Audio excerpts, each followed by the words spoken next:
I was hanging out with a bunch of my friends over Thanksgiving break. We all go to different colleges, so this was one of the few times that we were actually able to get together. The group consisted of the usual suspects, which included Adam, Zach, Luke, Brandon, Mario, and myself. We always ended up at Mario's house and would tend to keep to the basement because of its size and seclusion from any unwanted attention. Mario's house is giant, and his basement is no exception. Apart from being very spacious, the basement is also nicely furnished, carpeted, and very comfortable to stay in. During most of our get-togethers, there's a fair amount of drinking, and after a while of being cooped up in the basement, my friends and I started to get rowdy and wanted to drive out to the local club. I'm not much of a drinker, so I usually stay pretty sober during these events. Thus, I'm usually left as the designated driver for everyone. Normally, I'm alright with driving everyone to the club. But during this specific night, I was really against going out. There were several reasons for this. 1. I would have to drive 5 drunkenly annoying people in my truck the day before Thanksgiving, which has the reputation of being the day with the most drunk drivers. I didn't want any of my friends to get an underage drinking violation, even though several of them already had one. I would also get into trouble if the police happened to find alcohol in my bloodstream, which they definitely would have. The second reason why I didn't want to go to the club because there was a high probability that one or several of my friends would end up in a fight. They tended to provoke people when they're drunk. This again leads to the police and underage drinking and all that damaging stuff. I really wanted to stay at Mario's and just hang out in the basement, but they were adamant about going out, and it was 5-1, so I finally caved in. And as the time came closer to leaving, my friends became more and more rambunctious. I had to go upstairs in order to retrieve my keys, so I left my loud friends roughhousing in the basement. I found my keys resting on a table in Mario's kitchen, but while I was walking over to get them, the lights went out. I stood still wondering what the hell just happened. But a few seconds later, the lights came back on. I didn't really think much about it, and went over to grab my keys off the table. That's when I noticed something else, and stopped moving. I couldn't hear the muffled noises that my friends were making below me anymore. I just shrugged it off, assuming that they had started to calm down, which was a good sign. I went back downstairs, but I was surprised to find that none of my friends were there anymore. The back door to the house was located in the basement, so I assumed that they had left through that, and were heading to the cars parked in the driveway. I quickly followed them through the back door, and started heading towards the driveway myself. I got to where the cars were parked, but once again my friends were nowhere to be found. Everyone drove up to Mario's house separately, and I got scared for a second, thinking they all piled into someone else's vehicle and took off intoxicated. But I counted the cars, and saw that all of them were still there.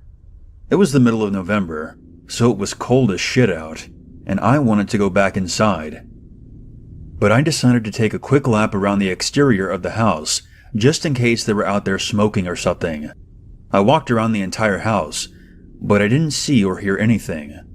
So I went back inside through the back door. They still weren't in the basement, but they could have gone upstairs without me knowing. Since the basement is so big, there are 2 stairwells on either side of the room that were separated by a wall. I deduced that while I was coming down one of the stairwells, my friends had gone up the other one, probably looking for me. I went up to the first floor again and looked around for my friends, but once again, I couldn't find anybody. There was no way they went up to the second floor. The last thing that Mario would want was to wake up his dad while he was drinking. I went up anyway and looked around for my friends, trying to make as little noise as possible. I couldn't find them on the second floor. The only place left inside the house was the attic, but that was almost impossible for them to get into. They would need a chair just to reach the handle, and it was also locked from the outside. At this point, I was annoyed and confused. Where the hell did they go? I went back down to the basement and called Mario on my phone. It started to ring, but I could hear the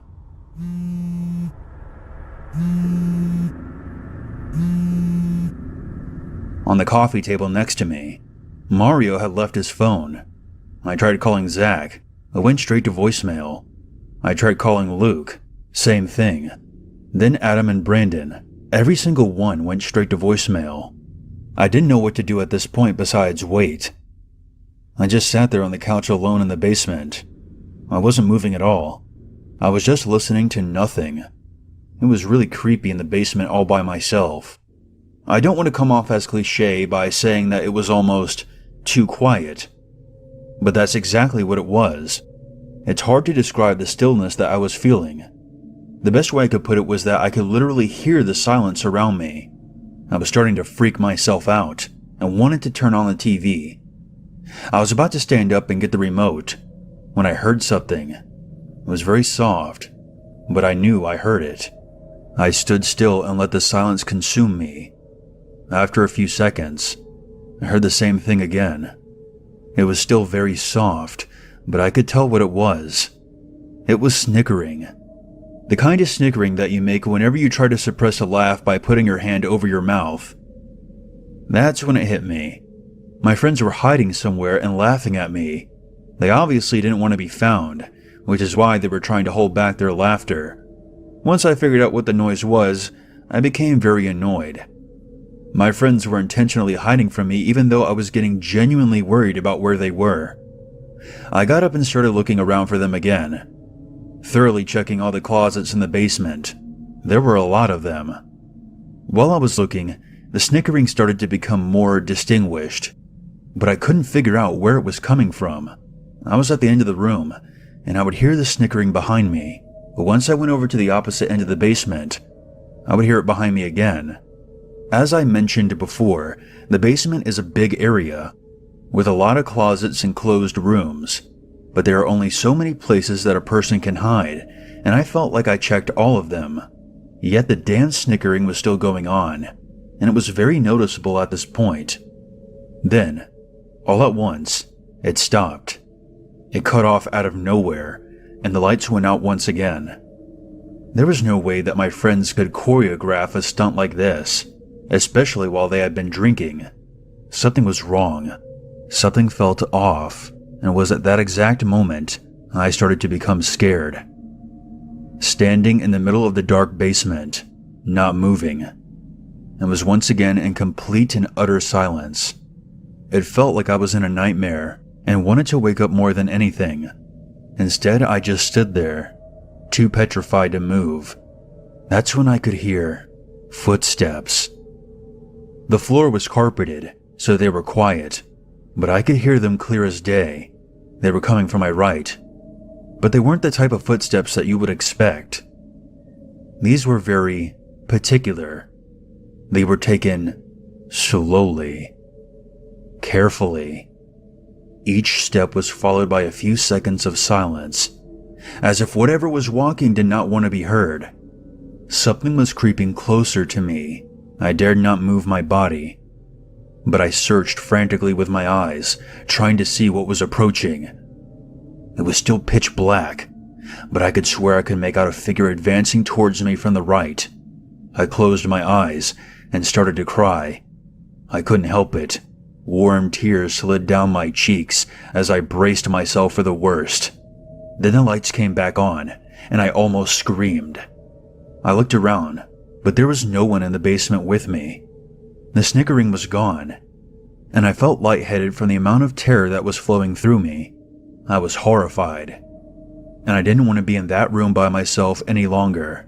I still had no idea where my friends were, and as much as I wanted to leave, I still didn't want to leave them behind. If this was some kind of elaborate prank that my friends were trying to scare me with, it worked. But the joke was over, and they would have to come out of hiding by now. I texted each of my friends saying that I was going to leave if they didn't come out. I tried calling each of them 3 times, but like before, they all went straight to voicemail, except for Mario's, which was still buzzing on the coffee table. I told myself that I would give them 5 more minutes to respond, and then I was out of there. 5 minutes passed, and I was leaving through the back door and heading towards my truck. It was almost 2 o'clock in the morning at this point. I was tired, scared, and annoyed. I honestly didn't know what to make of the situation. Once I got home, I started to realize how stupid I was for thinking that there was some monster in the basement with me. I knew my friends were just trying to scare me for whatever reason. and I'm sure that I gave them the exact reaction that they were looking for, me crying by myself in the dark. They probably had it on video too, and were going to post it on every single media platform they could. I no longer felt bad for leaving them behind. As a matter of fact, I felt betrayed by them. I spent over an hour worrying about where my friends had disappeared to, and tried looking for them, and in return they scared the living shit out of me and made me feel like I'm an idiot. I went to bed and waited anxiously for the morning to come so I could give my friends hell for what they did. When I woke up the next morning, I immediately went for my phone and was shocked to find that Mario had sent me a text around 3:30 a.m. I opened the text to find nothing but gibberish. It clearly looked like a drunk text. I really wasn't surprised by this. Mario had sent me many drunk texts before.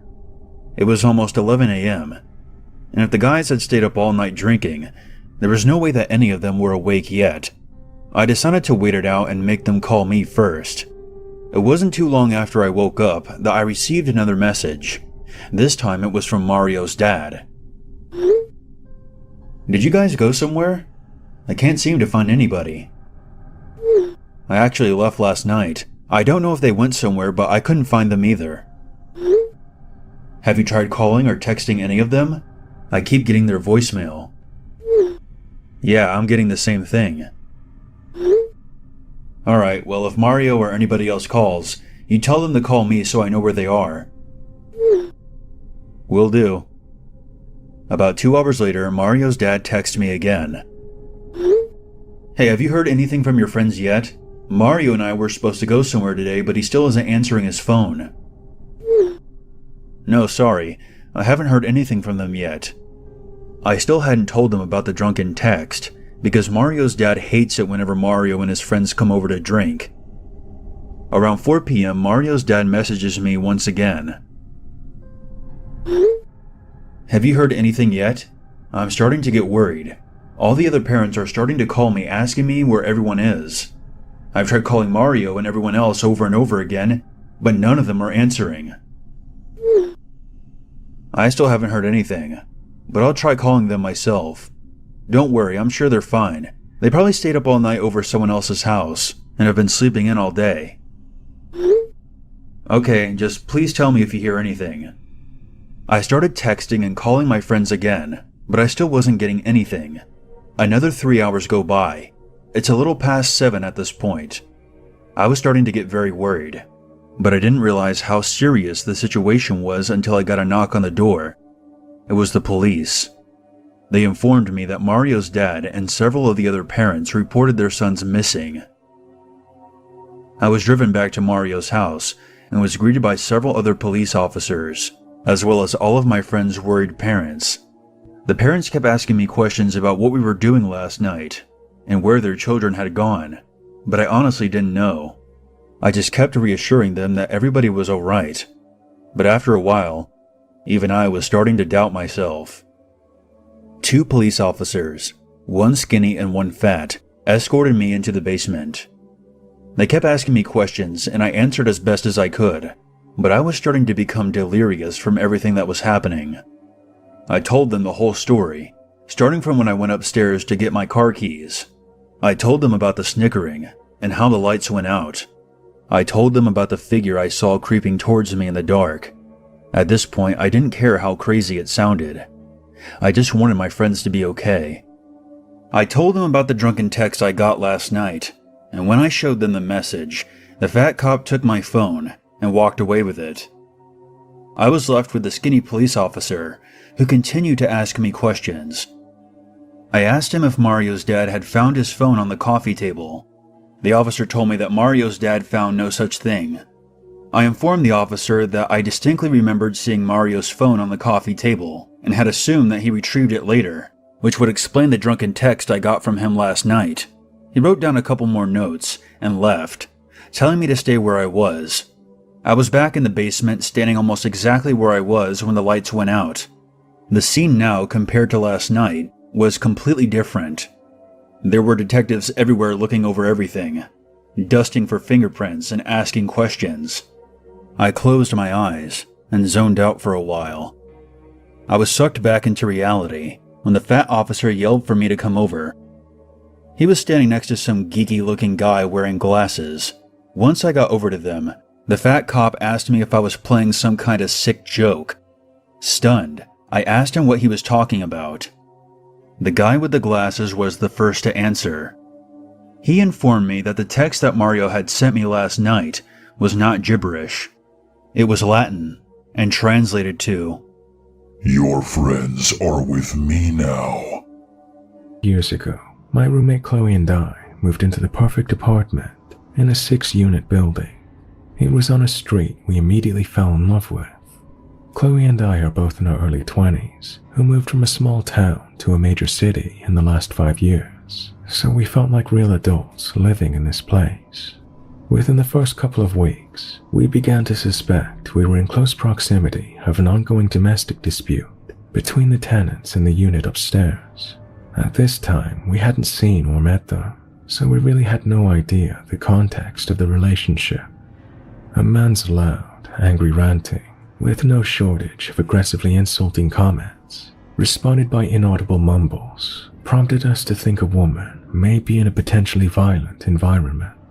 Chloe and I decided we would try to listen in case things ever escalated too far, and maybe try to offer the woman help in the meantime.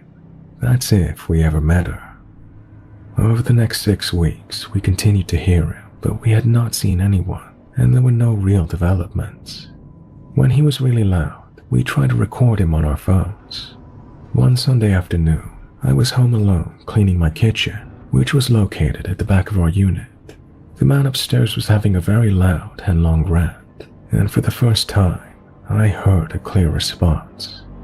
I could make out a woman's voice telling him to shut up and leave her alone, in an almost annoyed rather than fearful tone.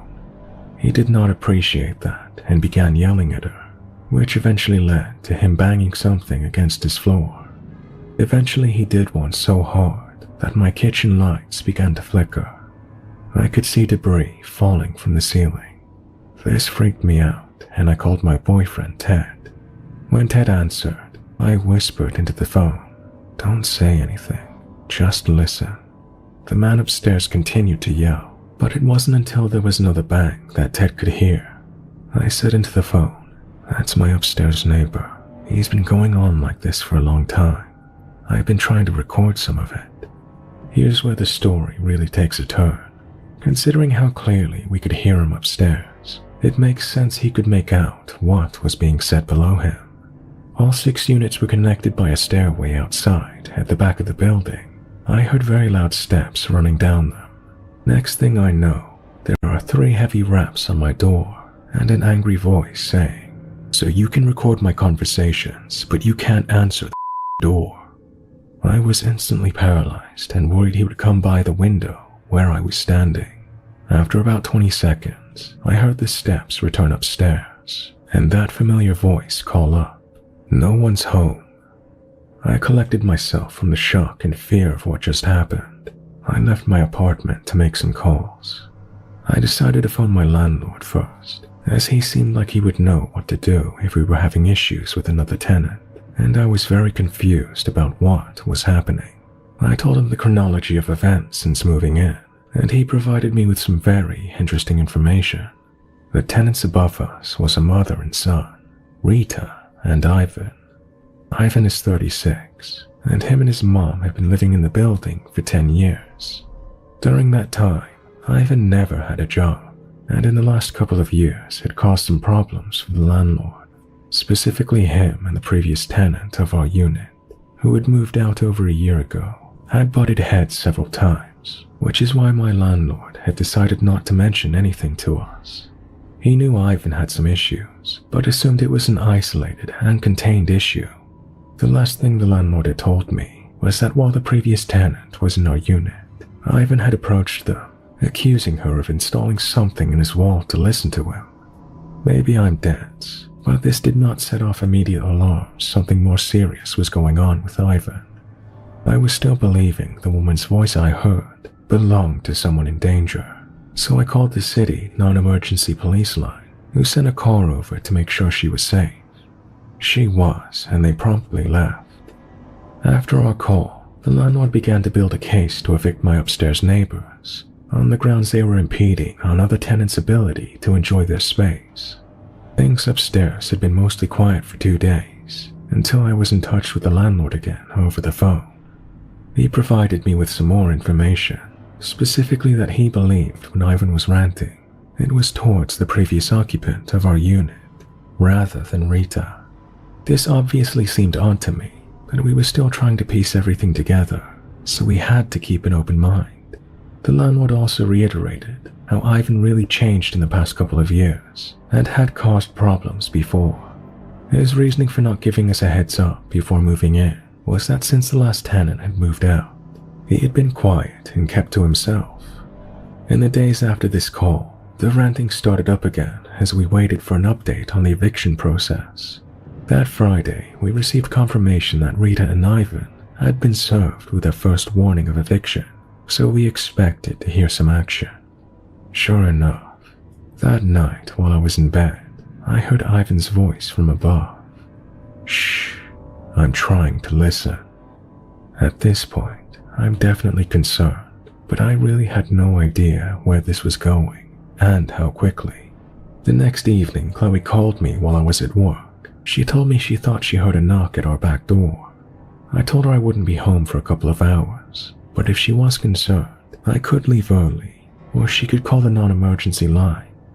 Chloe told me she was going to see if anything happens, and that she would be okay. At around 10 p.m., I came home, and by midnight, I was on the phone with the non-emergency myself, because Ivan had come downstairs to my back window, where I was standing, asking us to leave him alone, because we were harassing him. Chloe and I had been in our kitchen talking about our days, having agreed we would try to live our lives despite the situation. At one point, the subject of upstairs briefly came up, and the next thing I knew, the man I had only ever physically seen once, with long, dark, greasy hair, and a look of emptiness in his eyes, was standing at my back window, next to where I was sitting.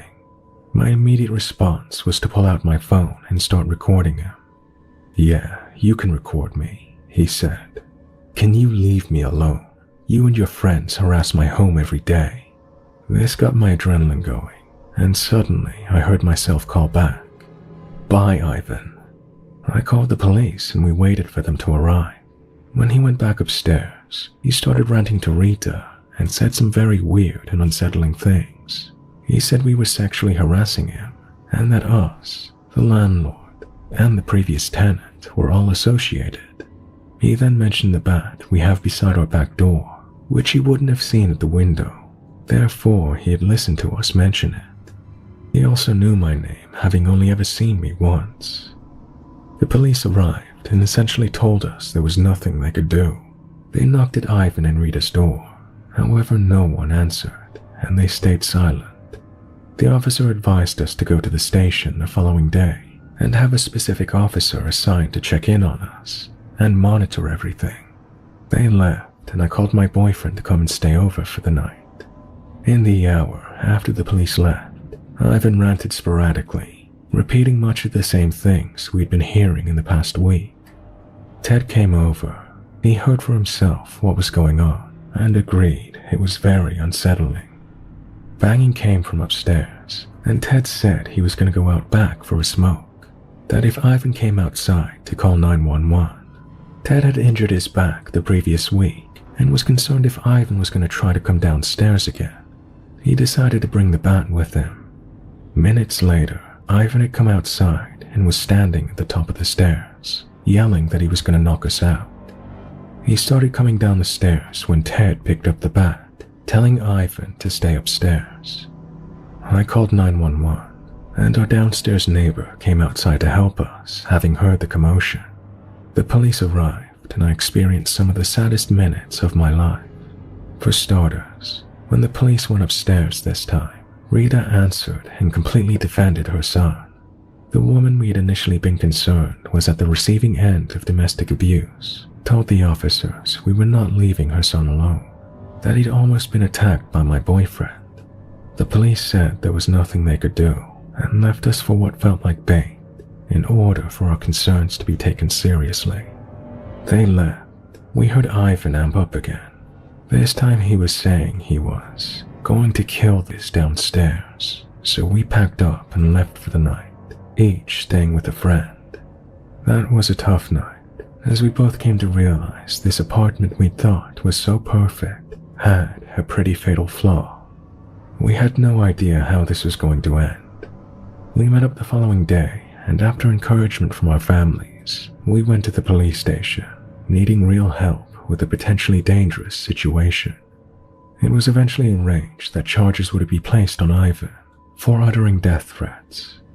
Chloe and I each gave a testimony, and the officers told us they would be going to the apartment to arrest Ivan. They advised us not to stay there for the night, if possible, in the event he refused to be taken by them, as this could escalate things. Without a warrant, the police had no way of forcing Ivan to go with them, but I had a feeling he would be, since I heard him at one point mention that he was the one protecting their home. Sure enough, when the police came to the building, we packed overnight bags. Ivan let them take him away, despite his mother's protests, which included accusing us of lying and threatening them. We packed up our things, watched him get taken away, and we left, never spending another night at that apartment.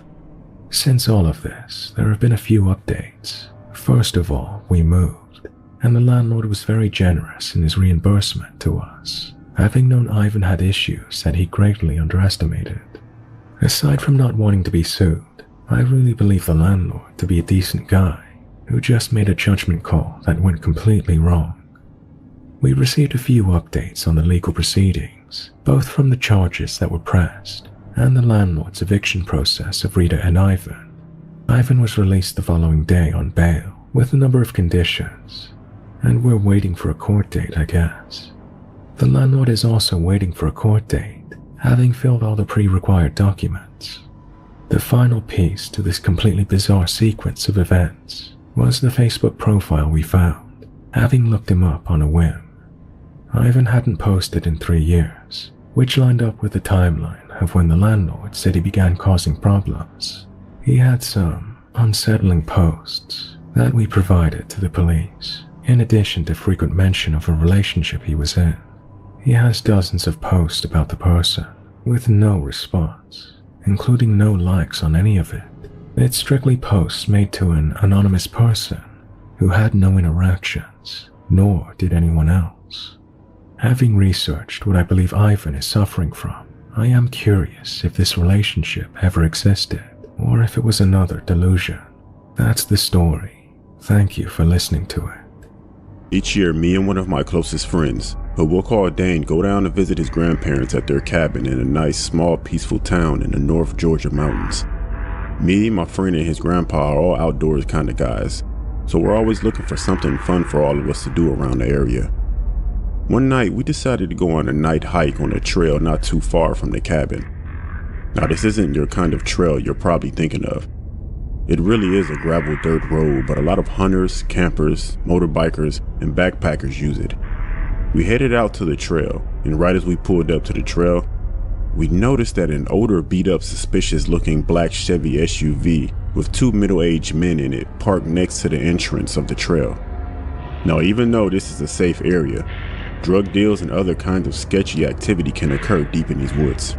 So we avoided going on that trail, and we decided to head down to another trail about a half a mile down the road. We pulled about 50 or so feet into a trail that was just outside of view from the road. We parked the truck, got out, and started our hike. Our hike was off to a great start until we got a mile in, when we started to hear a dog bark from probably about 300 feet away. We decided to keep going, but the dog just would not stop barking. And we didn't know if the dog was on a leash or not and could come attack us, so we decided to turn around and we headed back. When we were about 1,000 feet away from the truck, we could see a car sitting behind my friend's grandpa's truck running with the headlights on. This instantly made us worried because who would just roll up behind a random truck at 10 at night on an isolated trail? Keep in mind, you would have had to drive on the trail to see where we parked the truck. It was not visible from the road. We stood there for about 5 minutes trying to see if we could see anybody, but since it was so dark and pretty far away, it was hard to see anything. Fortunately for us, there was a pretty large tree next to the trail we were able to stand behind, so there was no way these guys could see us from where they were at. My friend's grandpa took these night vision binoculars out and get a better look, but it was still not much help. We decided just to stand there and wait for them to turn around and leave because there was no chance that we were about to go back and walk next to a random car with potential bad people in it sitting behind our truck. After about 10 minutes of just standing there, to my absolute horror, the car drives around the truck and it starts to head down the trail in our direction. As fast as we could, we climbed up this hill right next to us and hid behind a log that was sitting up on top. A few seconds later, the same beat-up black Chevy SUV we saw outside the other trail we were originally supposed to hike on comes driving down, and it went right by where we were 15 seconds ago. The car had its windows rolled down and started to slow down as it drove past us. Me, my friend, and his grandpa were terrified and our hearts were pounding out of our chests, and we were scared these guys would stop and sit there, or even worse, get out and start looking for us. Fortunately, the car just kept driving and never stopped. As soon as the car was out of sight, we got out of our hiding spot, booked it back to the truck, and got the hell out of there. I know this may not be as scary as some others, but it was definitely pretty frightening for us. We don't know who those guys were and what they wanted. My guess is they had a stash of something deep in that trail and they thought that we found it. And I guess they were looking for us, but we don't know what for. A lot of things could have gone wrong. We could have walked up to that truck just as it pulled in. And what if they got out and looked for us? What if they slashed the tires on the truck? Or what if they turned their headlights off and just sat there waiting for us to come back? My friend and his grandpa actually went back in the daytime a few days later to that exact spot where we were hiding and took some pictures. The first picture is where we were standing, looking at the truck and the car behind it. Off in the distance, you can see our truck parked. That's exactly where we had it. Just off to the left is a hill that we rushed up from the car. The second picture, you can see where our hiding spot was. After my friend and his grandpa went back, they said we were very lucky to have made it. Honestly, we were very lucky to make it up there successfully because it seemed impossible to do it as fast as we did, especially with all the shrubs and thorns in the way. If we got up there just maybe 2 seconds later, we would have been seen. And I can only imagine what could have happened if we didn't make it up that hill, and if those guys saw us. Worked at a Walmart, mostly stocking shelves late at night. It was pretty easy and was really the first real job that I had. One night, I happened to be working at around 11 o'clock p.m. We were still open at that time, but we would rarely get many customers then because we closed at midnight. I was in an aisle where we sold pet supplies at the very back end of the store, just stocking a shelf. I heard somebody walking close by and then saw a man enter the aisle and start to approach me. I really didn't like when customers would ask me questions, but I would always do my best to answer them. He came closer to me, and when he did, I noticed that some of his clothes were ripped, and he seemed a little bit off. He said to me that he had a question for me. Then he began to ask something, but never really got to the question. He stopped himself and slowly said to me that he didn't like me. His face changed to an angry look. I had no idea what to do, but I figured this man had to be on some sort of drugs. He slowly walked behind the aisle we were in. I just shook my head and went back to work, but I could tell that the man was just standing there, barely around the corner. As I took products out of boxes and placed them on the shelves, I noticed out of the corner of my eye the man stick his head around the corner for a second and then go back. He still had a very angry look on his face. I did my best to ignore him and figured that he would walk away soon enough. About 5 minutes passed by, and as far as I knew, he was still there. Then out of nowhere, several items came flying off the shelf near me as if they had been pushed from the other side. Now this annoyed me. I said in a firm voice to the man that he should just get whatever he came here to get and leave. What he said in response was that he was going to get me, and then he called for me to come around the corner to the other side. I ignored it and started to pick up the items that fell. He called out a couple of more times for me to come out, but I just ignored him once again. About a minute later, I heard the sound of more people in the aisle next to mine. It sounded like 4 or 5 men were suddenly in the aisle. I decided to walk over and look, and saw several police officers start to take the man away. One of the officers walked over to me, and I asked him what happened. He told me that man had assaulted somebody in a nearby restaurant a few blocks away in a seemingly random attack and then fled. He was found at the Walmart. It seemed like he was going for me next. Right now, I'm an 18-year-old female. This event occurred when I was 11 or 12 years old. I still remember the day, December 1st. This is what led to my parents and I to have to get an alarm installed. One day, my dad and I were home. I was in the living room watching Drake and Josh's Christmas special. Yeah, I remember exactly what I was watching. My dad was in the shower. It was just a regular casual afternoon until the doorbell rang. I paused the movie because, for me personally, we always lower the volume or pause the film when we have an unexpected guest. I was taught well enough to not open a door for anybody. If it was someone I knew that my parents told in advance, I would have opened the door, but this day, it was an unexpected guest. After I paused the movie, I ran to my room to look out the window to see who was at the door. My bedroom window is literally right next to the front door, so I can easily see who's there. But at the same time, it's easy enough to get caught. So I slightly pulled down the blinds, not giving away my position, and saw two black women standing there. After seeing them, I shrugged it off. I was thinking maybe they're promoting or selling something. I walked back to the couch and I waited a few more minutes. While I continued to watch the movie for the next few minutes, my heart dropped at what I saw at the back door. It was the two women, just standing there. I sat there frozen and unaware of what to do. Thankfully, my dad just finished showering and was entering the living room at the same time. He yelled, "Hey!" before running after them. Of course, they ran off, but my dad tried his best to capture the two women, but he couldn't catch them. A few seconds later, I heard tires screeching, which I assumed was their car. I wasn't entirely sure if it was just the two of them alone or if they had someone else in the car waiting for them. Whatever the case may be, we didn't encounter them again. I had no idea what their intentions were in the first place. Were they there to potentially rob us, kill us? Probably not, because I didn't see anything. No weapon, nothing. Anyways, I'm just glad that my dad and I are safe, as well as the household. We told my mom when she got home from work later that night. About a week or two later, we had an alarm system installed. The question still roams around my head when I think about this event is, why? Why us? Anyways, I'm glad that all of it was over. And wherever they are, I hope they didn't continue their actions and change their behavior for the better.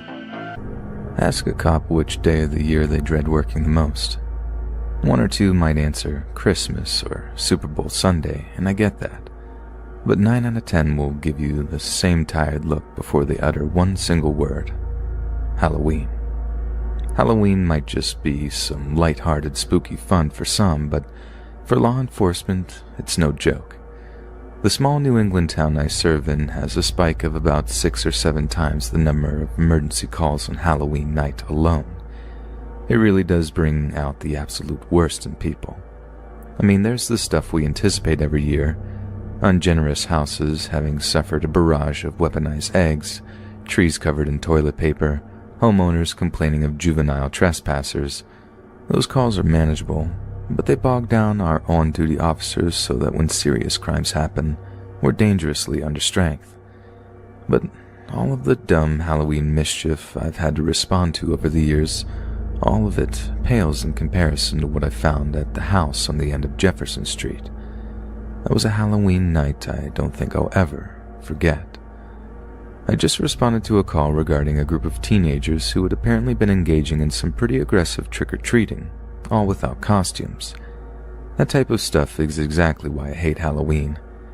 No, what they were doing wasn't strictly illegal, but I can't exactly have a bunch of knuckle-draggers making trouble on a night like that, especially not with the hundreds of excited children roaming the streets. I lecture them. They roll their eyes, but I join the force to get into car chases with bad guys, not argue semantics with a bunch of stoned brats. They walk away, muttering stuff that I choose to ignore while I get back in my patrol car. The radio almost immediately buzzes to life. My dispatcher says something over the radio involving this rundown house over on Jefferson Street. I start the car up, listening as he describes a member of the public calling to report that the house has Halloween decorations that were too scary. She then says it's the second call that day and I should go over and check it out if I have a minute to spare. She always did have a sense of humor. She knew well I was off my feet. We had a little laugh about it.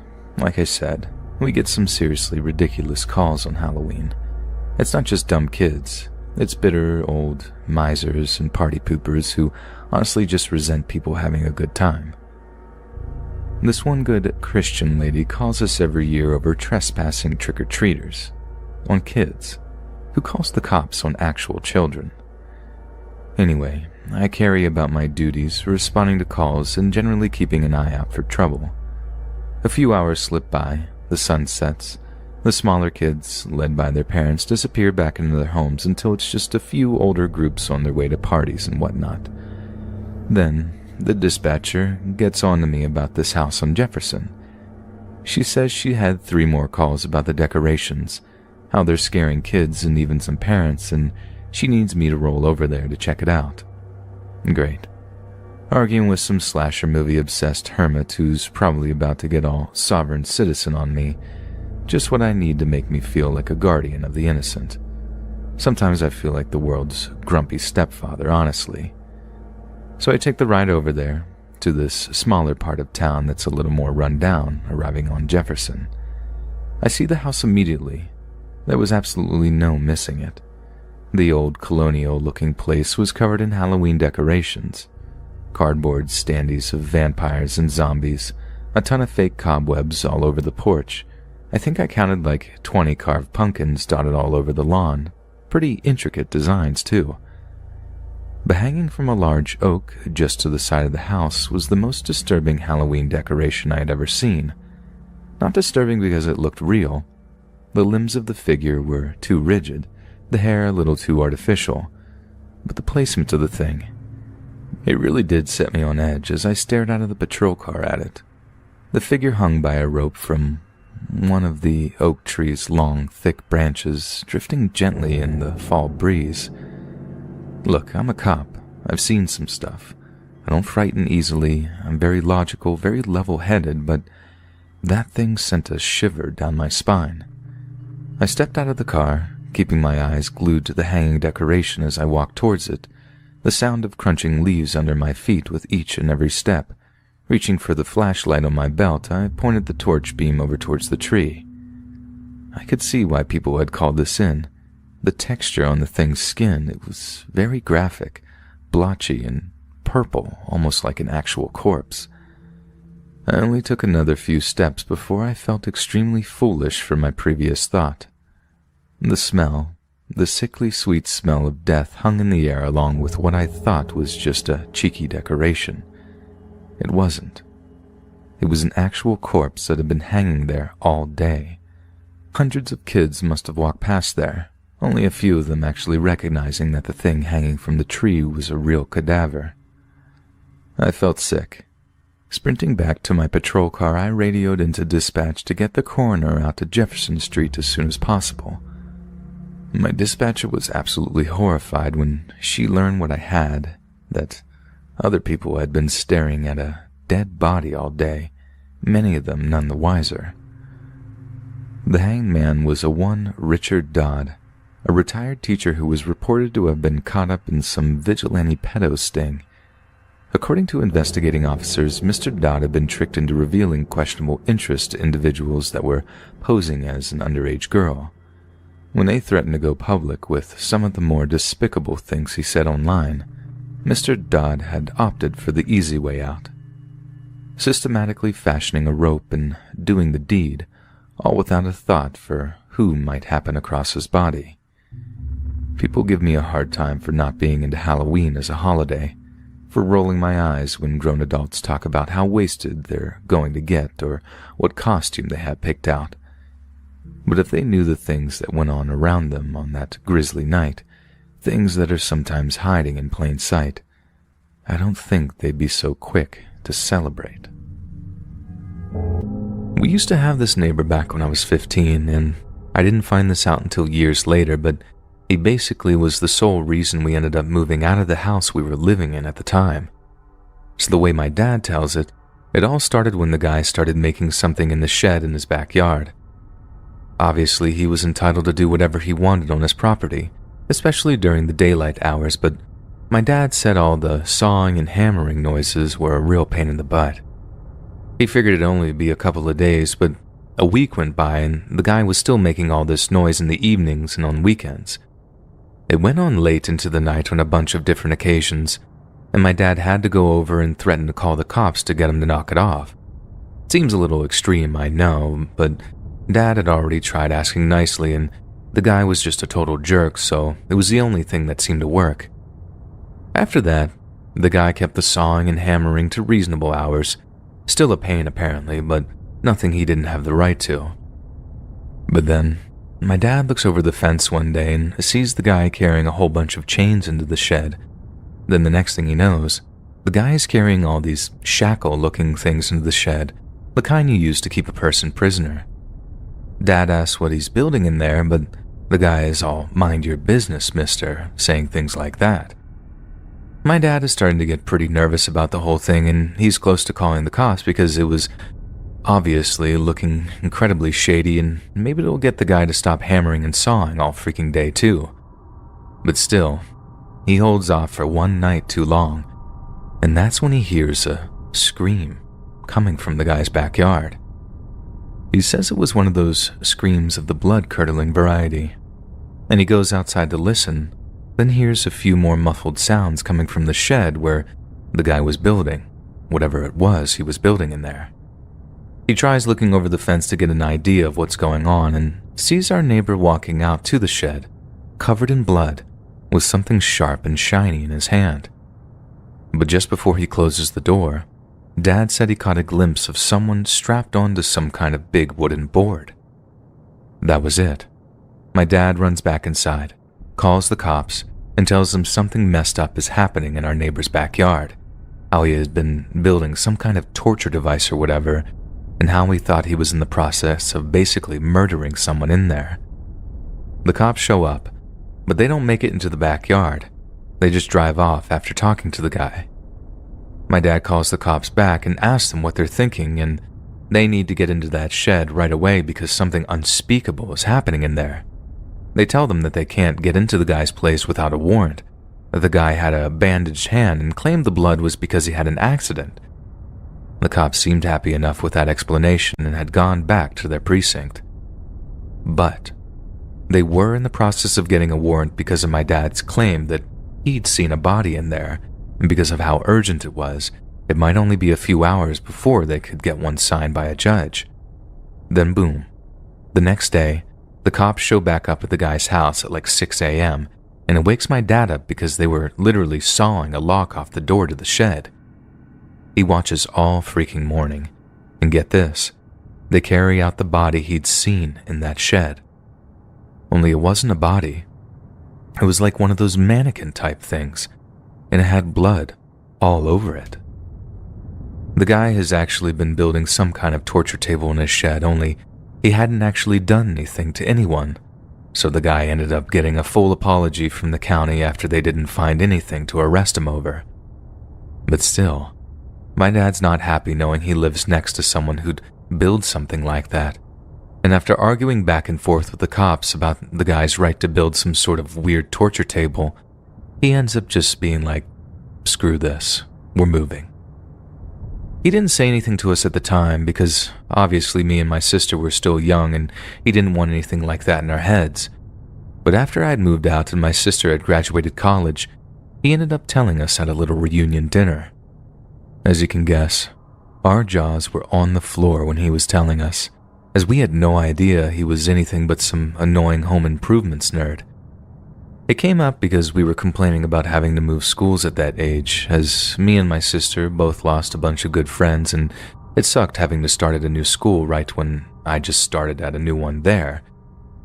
He figured the whole thing would be justified to us why we had to move, and honestly, I get it.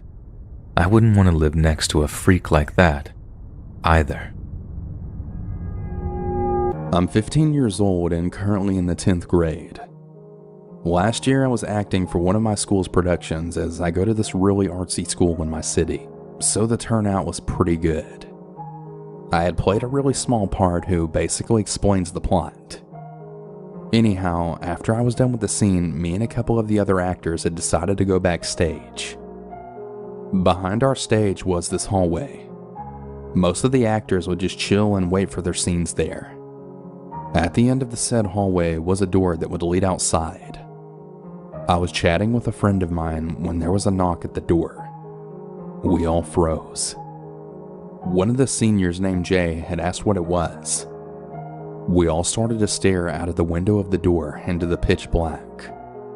I began to walk towards the door with Jay right behind me, then telling me to let him go out. I didn't really know what to do at that point. I guess I just really wanted to impress the other actors. I opened the door and looked upon the field. A really cool breeze then hit me in the face. There was another actor there named Kai that stood behind me as I looked around the door. I couldn't see anyone though, so I shut the door. All of the other actors were scolding me for opening the door. Anyhow, right after the end of the night, after the show had finished, I was waiting in the almost empty staff and student parking lot right outside for my mom to pick me up. I was listening to some music and looking around when I then saw something move right in the field. I turned my head to try and get a closer look of it, and I could have sworn that I saw two people hiding right under a tree. One was holding what had looked like a baseball bat, while the other just stood next to him. Once they had spotted me, I then yelled, "Hey, what are you doing over there?" They both then turned and then began to run towards me. I began to bang on the doors and was constantly looking right over my shoulder at the two of them. Luckily for me, one of the other actors had quickly opened the door, and I then ran inside and told her to shut it. She did, and then she began to ask me what was wrong, and I swear I could feel my stomach drop. Right at that moment, there was a loud bang on the door. We could now see that it was two fully grown men who appeared to be in their 30s. One was hitting the door with a metal baseball bat, and the other was holding what looked to be a steak knife. Luckily, the actress, who I'll refer to as Taylor, began to dial 911 and then yelled that she was calling the cops. They had immediately bolted.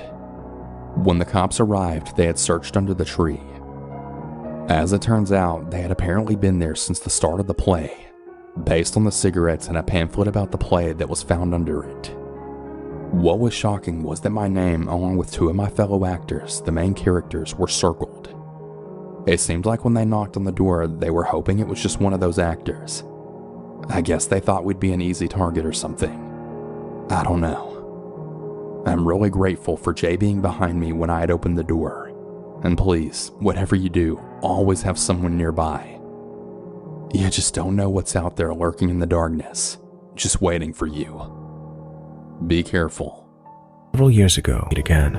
For a little backstory, I'm currently an 18-year-old female, about 5'7", and the youngest of 3 older brothers, an older sister, and really protective parents. Like seriously, if I never moved out on my own, I think my dad would actually be okay with that, as then he could continue to be the overbearing helicopter parent that he still is. I mean, don't get me wrong, I love my dad very much, but he's pretty much the definition of a helicopter parent. If he was at all tech savvy, he'd probably put trackers in all of our phones. My mom is better, allowing us a bit more freedom, but she definitely has her overbearing moments as well. I think they're just both convinced that something terrible will happen to me if they let me out of the house past like 9 p.m. So growing up with parents like these and the stereotypical, "If you mess with my baby sister, I'll hurt you," older brothers, I'm a very cautious person to say the least. The story takes place in the fall of 2017, around mid to late August. It was the time when it was beginning to get dark around 6 p.m., where precisely my mother had asked me to run up to the store to get a couple of last-minute things for dinner. She had me do this because she had forgotten to get what she was shopping for earlier in the day. I'm pretty much convinced the only reason she asked me to go around the time that it was getting dark was because she basically had no choice, and she had already began cooking and she couldn't leave. And my dad was also out of the house, which pretty much left me as her last option. Well, that and the fact that the store was literally like a 5-minute walk away. So handing me a $10 bill and making sure I had my phone on me, she sent me on my way. Growing up in the same house my entire life, I had made this walk probably 1,000 times. For some context, my house was essentially right behind the store, you could say. There's several ways to get there from my house, but I always take the quickest way, which much to my parents' satisfaction also happened to be following one of the main roads in my neighborhood. The store that I was going to was in a shopping center that didn't really have much in it, especially on the side I always came in on. Basically, my point is just that unless you lived in that direction, there was really no reason for you to be walking over there. Upon reaching the entrance of the store, I had saw an average-looking guy sitting on the bench right outside the automatic doors. He was wearing the orange shirt and brown apron that was the store's uniform, and he was smoking a cigarette. Now, I've had pretty moderate asthma since I was 4 years old, so I always do my best to steer clear of smokers. But seeing as I had to pass him to get inside the store, I just tried to keep as much distance between us as possible. As I was passing him, we had made eye contact, and he said a seemingly friendly hello to me. I offered a wave and a small smile in response, then walked through the doors. One thing that really struck me as odd was that me and my family frequented this store at least like 2 or 3 times a week, and I had not once seen this guy in there. I just did my best to brush it off though, as I grabbed the few things my mom needed, thinking that he might have just gotten hired, or maybe we just coincidentally happened to come in on the days that he doesn't work there. That thought quickly slipped my mind as I then texted my mom that I was on my way home and I left the store, being met with the now dark sky. I noticed the man still sitting outside with his cigarette now long gone, and I could only assume that he was on a break. Once again, he greeted me. This time I said a quiet hi in response. I'm naturally a really fast walker, so within about a minute or two, I was stepping out of the parking lot and onto the cracked sidewalk. It was then that I had heard footsteps coming behind me, and since I'm already pretty paranoid about these things, my heart began to beat a little faster now. We had just recently got streetlights on our street, something that we didn't have during the time this incident took place, so the only light came from the gas station across the street as well as the porch lights from the house next to me. This only added to my feelings of unease. I had stopped walking and then heard someone shout, "Hey!" from behind me. Quickly turning around, I saw that it was the guy from earlier who was smoking outside the store. He was fast walking up to me, so naturally I had took a few steps back. He noticed this, and he then said in a really calm and overly eager voice, "Hey, I just want to talk and get to know you." I was barely 15 years old at the time, and this dude was at least in his mid-30s. It was definitely creepy. Not even responding, I then turned and began to nearly run home, really thankful that he didn't try to follow me. Instead, he just shouted out some stuff to me that I now can't really remember, but in a really annoyed tone. As soon as I got through the front door, I told my mom what happened, and she agreed with me that it was definitely really weird and creepy. We never told my dad about it, and to this day, he still doesn't know. Thankfully, I never saw that guy again, and nothing ever came of this incident. And I'm really glad. For a little backstory, I'm currently an 18-year-old female, about 5'7", and the youngest of 3 older brothers, an older sister, and really protective parents. Like seriously, if I never moved out on my own, I think my dad would actually be okay with that, as then he could continue to be the overbearing helicopter parent that he still is. I mean, don't get me wrong, I love my dad very much, but he's pretty much the definition of a helicopter parent. If he was at all tech savvy, he'd probably put trackers in all of our phones. My mom is better, allowing us a bit more freedom, but she definitely has her overbearing moments as well. I think they're just both convinced that something terrible will happen to me if they let me out of the house past like 9 p.m. So growing up with parents like these and the stereotypical, "If you mess with my baby sister, I'll hurt you," older brothers, I'm a very cautious person to say the least. The story takes place in the fall of 2017, around mid to late August. It was the time when it was beginning to get dark around 6 p.m., where precisely my mother had asked me to run up to the store to get a couple of last-minute things for dinner. She had me do this because she had forgotten to get what she was shopping for earlier in the day. I'm pretty much convinced the only reason she asked me to go around the time that it was getting dark was because she basically had no choice, and she had already began cooking and she couldn't leave. And my dad was also out of the house, which pretty much left me as her last option. Well, that and the fact that the store was literally like a 5-minute walk away. So handing me a $10 bill and making sure I had my phone on me, she sent me on my way. Growing up in the same house my entire life, I had made this walk probably 1,000 times. For some context, my house was essentially right behind the store, you could say. There's several ways to get there from my house, but I always take the quickest way, which much to my parents' satisfaction also happened to be following one of the main roads in my neighborhood. The store that I was going to was in a shopping center that didn't really have much in it, especially on the side I always came in on. Basically, my point is just that unless you lived in that direction, there was really no reason for you to be walking over there.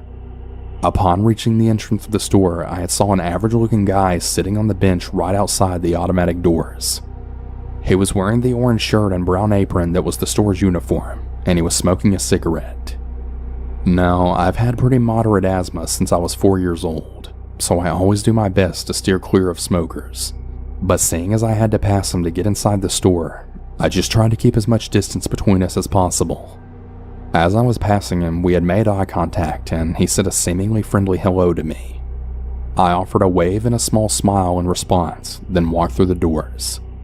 One thing that really struck me as odd was that me and my family frequented this store at least like 2 or 3 times a week, and I had not once seen this guy in there.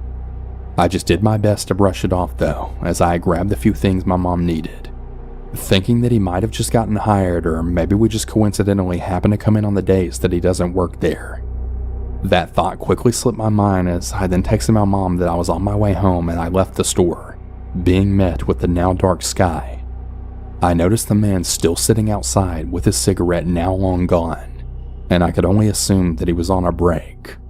Once again, he greeted me. This time I said a quiet hi in response. I'm naturally a really fast walker, so within about a minute or two, I was stepping out of the parking lot and onto the cracked sidewalk. It was then that I had heard footsteps coming behind me, and since I'm already pretty paranoid about these things, my heart began to beat a little faster now. We had just recently got streetlights on our street, something that we didn't have during the time this incident took place, so the only light came from the gas station across the street as well as the porch lights from the house next to me. This only added to my feelings of unease. I had stopped walking and then heard someone shout, "Hey!" from behind me. Quickly turning around, I saw that it was the guy from earlier who was smoking outside the store. He was fast walking up to me, so naturally I had took a few steps back. He noticed this, and he then said in a really calm and overly eager voice, "Hey, I just want to talk and get to know you." I was barely 15 years old at the time, and this dude was at least in his mid-30s. It was definitely creepy. Not even responding, I then turned and began to nearly run home, really thankful that he didn't try to follow me. Instead, he just shouted out some stuff to me that I now can't really remember, but in a really annoyed tone. As soon as I got through the front door, I told my mom what happened, and she agreed with me that it was definitely really weird and creepy. We never told my dad about it, and to this day, he still doesn't know. Thankfully, I never saw that guy again, and nothing ever came of this incident. And I'm really glad. The year I turned 10 years old, my mom and I moved into a spacious 2-bedroom apartment in what is statistically considered one of the safest cities in America. We moved out just a few years ago after my grandmother passed away, but I spent 12 years living in this place. The apartment was one of 5 in our building.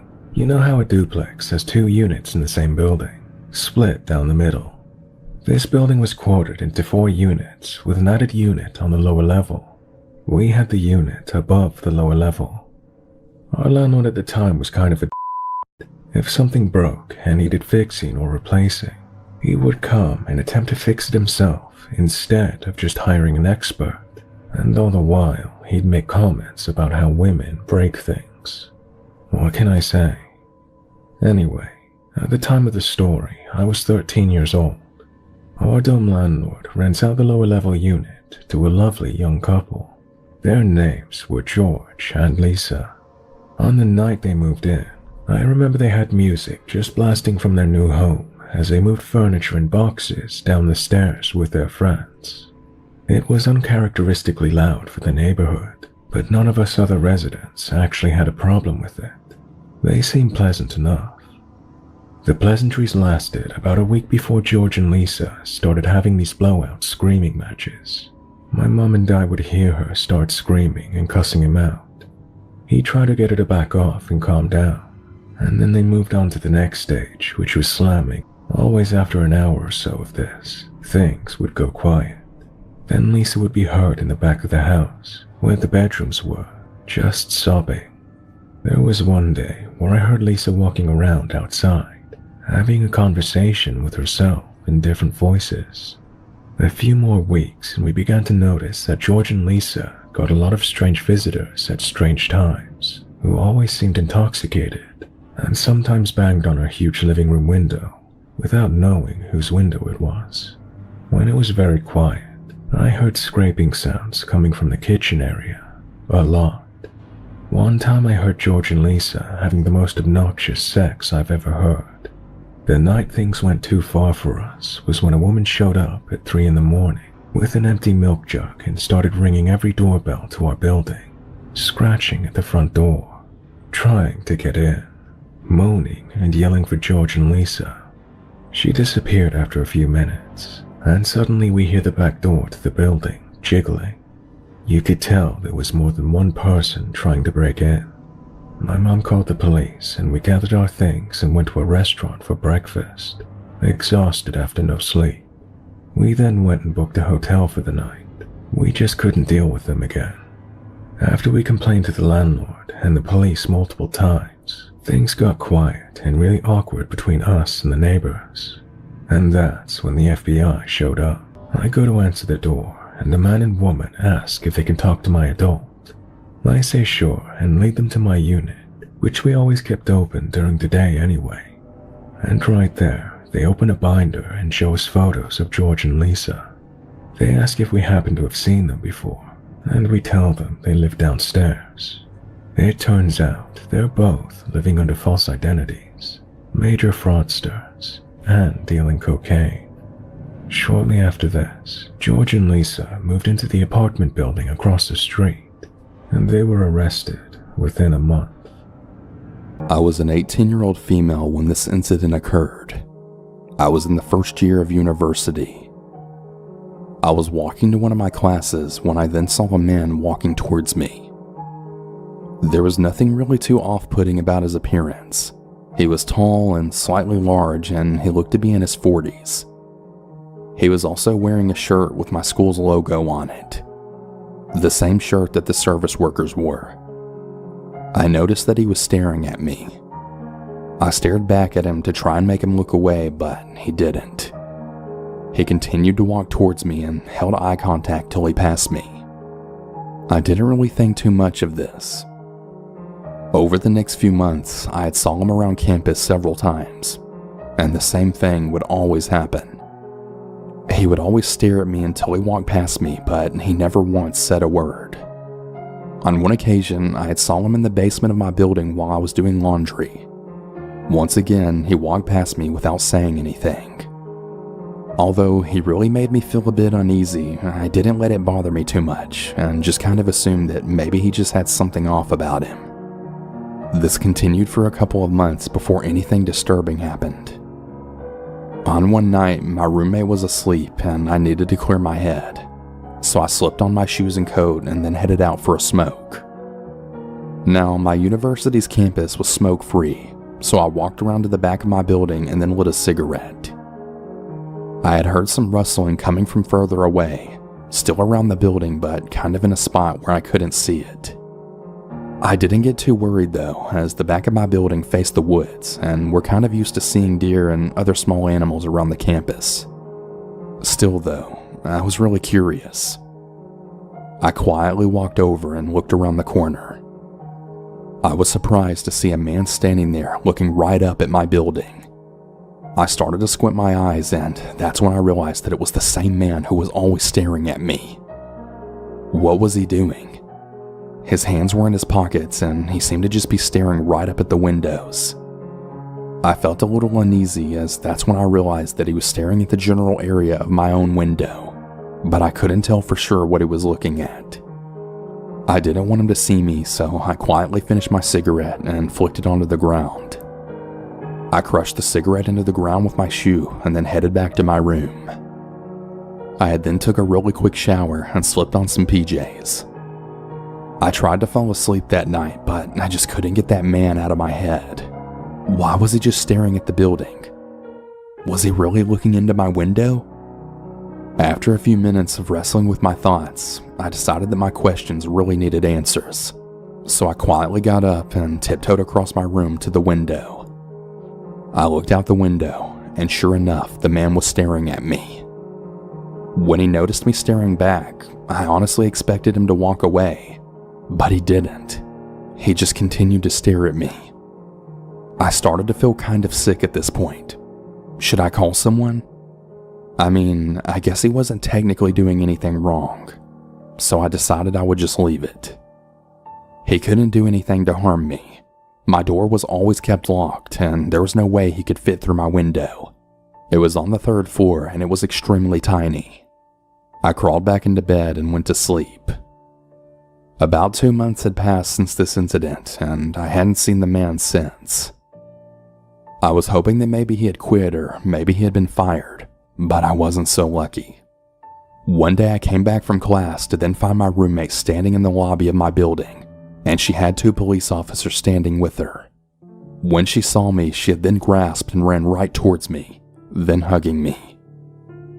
She was visibly really shaken and she seemed really scared about something.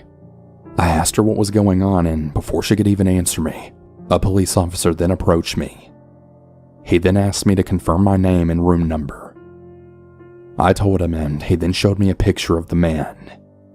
It was the same exact man that had been standing out my building 2 months prior. I said that I recognized him, and I told him everything that happened from the start of the year. The police officer sat me down, and he then told me what happened. Apparently, the man had been sneaking into our room like multiple times throughout the year. The man had both mine and my roommate's schedule so that he could see when we would be in and out of the room. He also had placed micro cameras in the corners of the room. My roommate wasn't feeling well, so when she had left one of her classes early one day, she had returned to the room to find the man standing in it. She then freaked out and called the campus police. The police then searched his office and they found that he had stolen multiple things from my room. Things like my underwear, and he even stole my garbage. It was really weird. He also had like dozens of pictures of me, and some even taken around campus, and some extremely zoomed in on me in my room. The man also had a spare key to our room, which he would use to get in and out of it. The man was obviously fired from his job. I'm not exactly sure what kind of legal action was taken, but the police assured me that I'd never see him again.